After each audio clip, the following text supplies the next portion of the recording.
दोस्तों नमस्कार। आज हम लोग क्लास 10th के नेशनलिज्म इन इंडिया चैप्टर को पढ़ेंगे। नेशनलिज्म इन इंडिया का मतलब हुआ भारत में राष्ट्रवाद। आज हम लोग जानेंगे कि भारत में राष्ट्रवाद का उदय कैसे होता है। जब हम लोग फर्स्ट पेज निकालते हैं इस चैप्टर का, तो उस पेज में सेकंड पैराग्राफ में लिखा है कि growth of nationalism in India is connected to the anti colonial movement.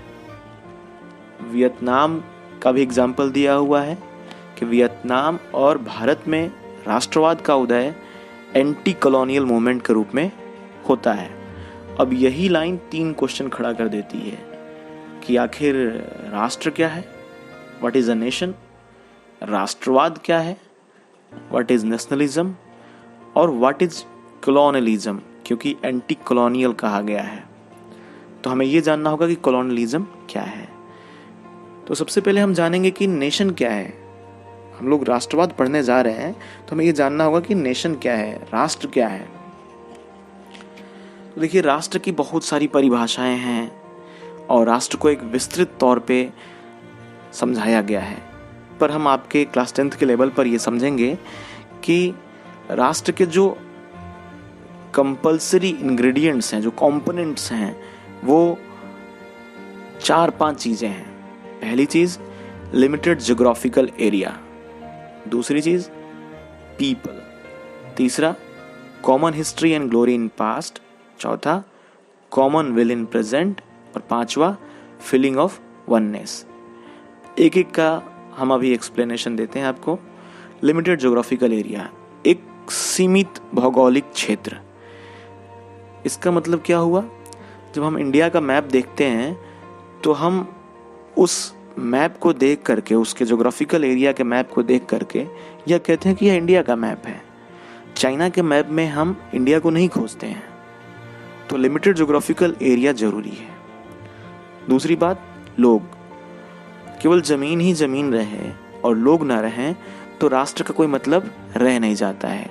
लोगों से ही राष्ट्र बनता है। तीसरी बात, ज्योग्राफिकल एरिया भी हो, लोग भी हो और कोई कॉमन हिस्ट्री और ग्लोरी ना हो तो फिर राष्ट्र का वो तत्व निकलकर सामने नहीं आएगा। एग्जाम्पल देता हूं आपको। समझ लीजिए कि चाइना के, ब्रिटेन के और भारत के एक एक लोग अमेरिका में रहते हैं। अब अमेरिका का एक लिमिटेड ज्योग्राफिकल एरिया भी है, वहां पे लोग भी हैं, पर ये तीनों लोग कभी ये नहीं कह सकते हैं कि अमेरिका मेरा राष्ट्र है। क्यों? क्योंकि उनकी कॉमन हिस्ट्री और कॉमन ग्लोरी नहीं है वहाँ पे। वो वहाँ पर अपना वर्क करने गए हुए हैं और वर्क करते करते वहाँ बहुत बस गए हैं, पर वो अपना राष्ट्र नहीं कह सकते हैं। Common will in present, common will in present मतलब कि जो राष्ट्र के लोग हैं, जो पीपल हैं, उनका एक डायरेक्शन होना चाहिए, एक कि हम कौन सी व्यवस्था अपना रहे हैं और किस तरीके से हम अपने देश को आगे ले जाना चाहते हैं। और पांचवा और सबसे इंपॉर्टेंट चीज, फीलिंग ऑफ वननेस, एकता की भावना, हम की भावना कि हम सब एक हैं। लोग रहें, ज्योग्राफिकल एरिया रहे, कॉमन हिस्ट्री भी रहे, लेकिन जब तक से एकता की भावना नहीं रहेगी तब तक वो राष्ट्र राष्ट्र नहीं कहलाएगा। In other words, a cultural political community which has become conscious of its autonomy is called a nation। मतलब एक सांस्कृतिक और राजनैतिक इकाई जो अपनी संप्रभुता के लिए जागरूक हो गया है, वो राष्ट्र कहलाता है। ठीक है, तो मुझे लगता है कि आपको राष्ट्र के बारे में थोड़ी बहुत समझ हो गई होगी। अब राष्ट्र के बारे में हम समझ गए तो हमें नेशनलिज्म के बारे में समझना होगा कि आखिर नेशनलिज्म क्या है। तो जब से आप राष्ट्र समझ गए वैसे ही आपको नेशनलिज्म समझ में आ जाएगा। कोई भी इज्म, कोई भी वाद उसके शब्द से ही परिभाषित हो जाता है। जैसे एक सामान्य सी बात समझिए, पूंजीवाद, कैपिटलिज्म, कैपिटल से बना है, पूंजी से बना है। जाहिर सी बात है कि पूंजी के प्रति जो मोह है, पूंजी के प्रति जो रुझान है, वही पूंजीवाद को तरफ आगे ले जाता है। उसी तरीके से नेशन के प्रति जो मोह है, जो इमोशनल फीलिंग है, वही नेशनलिज्म है। अर्थात नेशनलिज्म राष्ट्रवाद एक ऐसी भावना है जो लोगों के हृदयों में जुड़ करके लोगों को एकत्व की भावना में, एकता की भावना में, यूनिटी में बांधी रहती है। इंग्लिश में कहें तो nationalism is an ideology and movement that promotes the interest of a particular nation, especially with the aim of gaining and maintaining the nation's sovereignty and its homeland. It also encourages pride in national achievements and is closely linked to patriotism. राष्ट्रवाद देशभक्ति के साथ गहराई से जुड़ा हुआ है। आपको मैंने बताया कि राष्ट्रवाद क्या है। राष्ट्रवाद लोगों के बीच, उनके हृदयों के बीच ऐसी भावना है जो लोगों को एक दूसरे से जोड़ी रहती है और राष्ट्र के हित में काम करने के लिए उनको प्रेरित करती है। अब जैसे आप नेशन और नेशनलिज्म समझ जाएंगे, वैसे ही आप सबसे पहली वाली लाइन को समझेंगे कि आखिर एंटी कॉलोनियल मूवमेंट क्यों पड़ा, नेशनलिज्म एंटी कॉलोनियल मूवमेंट क्यों बना। तो अब कॉलोनियलिज्म समझिए। ये कॉलोनियलिज्म क्या है, उपनिवेशवाद क्या है। The practice by which a powerful country takes all the controls culturally, economically, politically over other country or countries। अर्थात एक देश जब दूसरे देश पर उसकी आर्थिक, राजनैतिक और सांस्कृतिक संप्रभुता को अपने हाथ में ले लेता है तो उसको उपनिवेशवाद कहते हैं। जनरली इसको शब्दशः समझे हम तो इसका मतलब यह हुआ कि पहले कुछ देश आते थे दूसरे देशों में व्यापार करने के लिए और देखते थे कि यहाँ पर सब सुविधाएं अच्छी हैं तो वहाँ पर बस जाते थे, और बस जाने के बाद धीरे धीरे वहाँ का सांस्कृतिक, राजनैतिक और आर्थिक कंट्रोल अपने हाथ में ले लेते थे और इस तरह से उपनिवेशवाद की शुरुआत होती थी। आपको समझ में आ गया। अब जब नेशन, नेशनलिज्म और कॉलोनियलिज्म आपको समझ में आ गया, तब आपको पहली लाइन थोड़ी बहुत समझ में आने लगी होगी कि the growth of nationalism in India is connected to the anti colonial movement. ठीक, अब हम आगे बढ़ते हैं।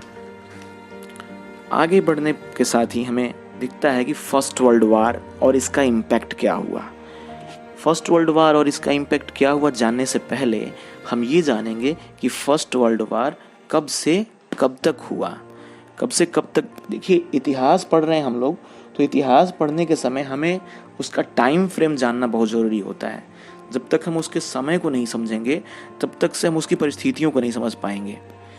तो फर्स्ट वर्ल्ड वार आपने क्लास 9th में भी थोड़ा बहुत पढ़ा होगा, तो आपको याद होगा कि जुलाई 1914 से नवंबर 1918 तक फर्स्ट वर्ल्ड वार चला था, जो दो पावर्स के बीच में हुआ था, एलाइड पावर्स और सेंट्रल पावर्स। एलाइड पावर्स में Britain, France, Russia, USA, Japan, Italy, Germany, allied powers में ये हो गए। अब सेंट्रल पावर्स में Germany, Ottoman Empire, Austria, Hungary और बुल्गारिया, ये सेंट्रल पावर्स में हो गए। इन दोनों के बीच में फर्स्ट वर्ल्ड वार हुआ था।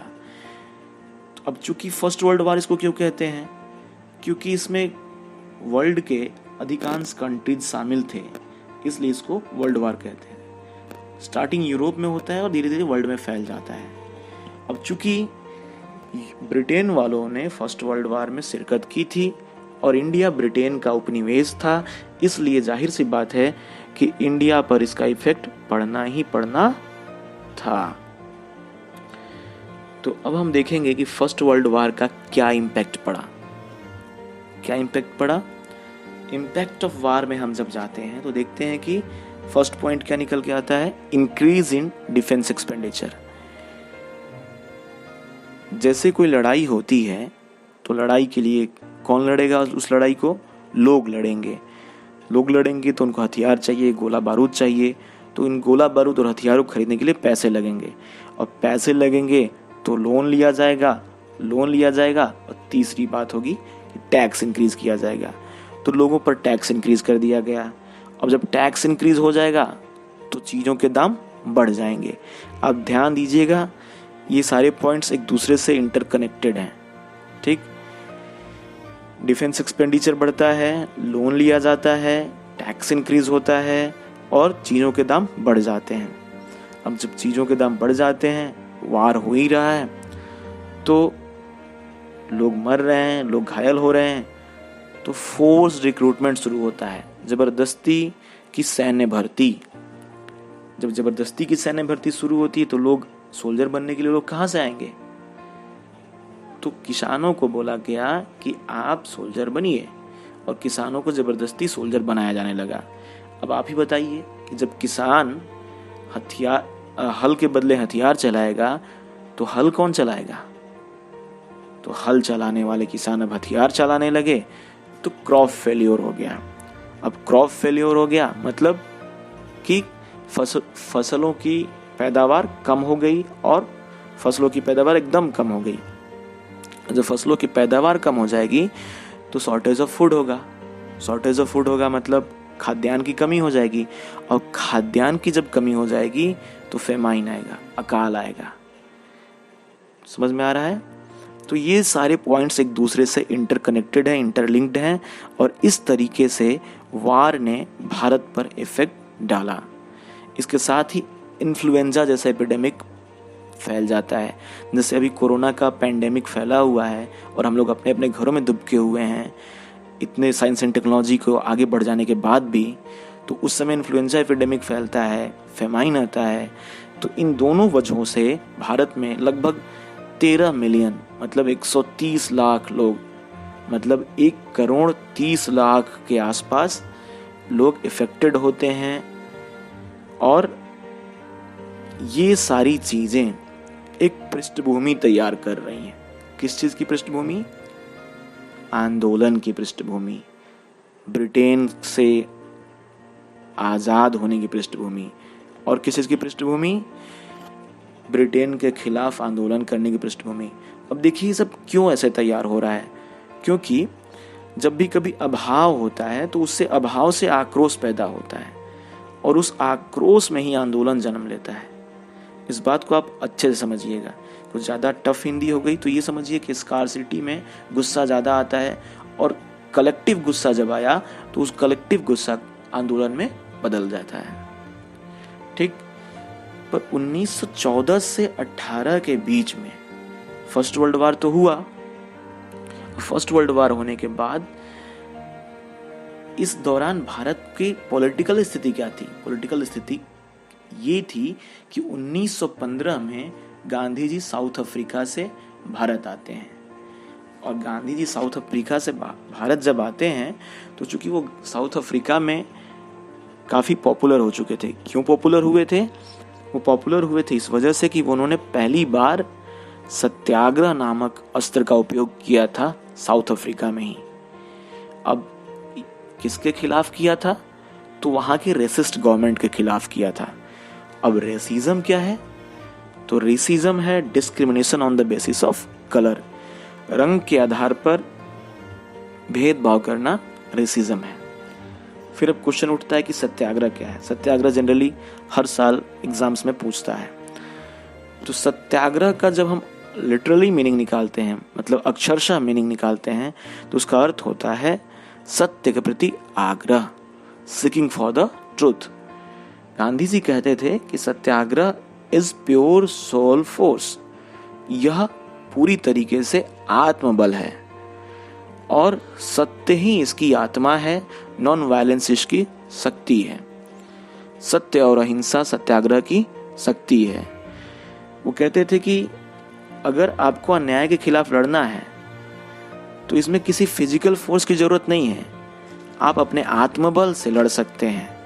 और यह ऑप्रेसर जो शोषण करता है, जो दमनकारी व्यवस्था है, उसके हृदय को परिवर्तित करेगा और अल्टीमेटली आपकी विजय होगी। यह गांधी जी का मानना था। ठीक।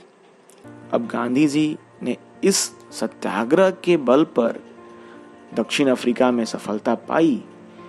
तो जब गांधी जी 1915 में भारत आते हैं तो उनके राजनीतिक गुरु गोपाल कृष्ण गोखले कहते हैं कि आप भारत की राजनीतिक व्यवस्था को पहले 1 साल समझिए। फिर गांधी जी भारत में घूमना शुरू करते हैं और उसके बाद वो 1916 में भारतीय राजनीति में उतरते हैं। फिर वो क्या होता है खेड़ा, चंपारण और अहमदाबाद में सत्याग्रह करते हैं। और इसमें क्या होता है इसके बारे में हम जानेंगे अपने अगले वीडियो में।